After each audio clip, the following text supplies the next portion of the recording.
Assalomu alaykum aziz obunachilar. Marg'ilon shahar Anvar aka Qossob ko'chasida, Imom Matrudiy ko'chasida bitta zo'r hovlimiz chiqib qoldi. Obzorlarni ko'rib o'tamiz. Uyimiz 6 sotiga yaqin ekan, 7 xona alohida oshxonalari bor. Kirganimizda mana shunaqangi mashina qo'ygani joylari, yozgi ayvonlari, ziloniy zonasi.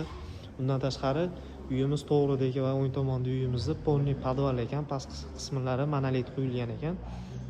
Kirganimizda bu tomonda mehmonxonasi joylashgan, remontlari zo'r holatda ekan. Uyimizning hamma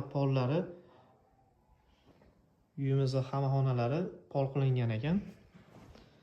Bu tomonda 3 xona bor ekan. Bu yozgi ayvonlari. Hozir uyimiz ichini ko'rsatib o'taman. Bu bitta xonasi. Pastlari pol qilingan.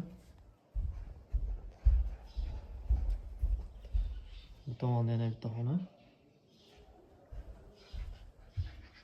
Remontlar yaxshi holatda ekan uyimizni. Mana ziloniy zonalari. Uyimizning lokatsiyasi juda ham zo'r joyda, uglovoy joyda joylashgan. Ikkiga bo'lib olsa ham bo'ladi. Nari tomonda ham eshigi bor ekan, hozir ko'rsatib o'taman. Tomon yurganimizda o'ng qo'limizda letniy oshxonasi bor.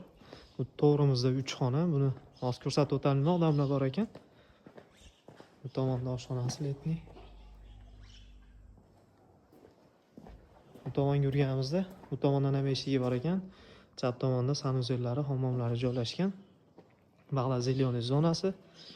Endi eng qiziq joyi uyimizning narxiga keladigan bo'lsak, 115 ming narx aytishyapti, yana oz-moz kami bor. Anvar aka Qossob ko'chasining oxirroqlarida ham hattoki 70 ming, 80 mingdan sotilyapti.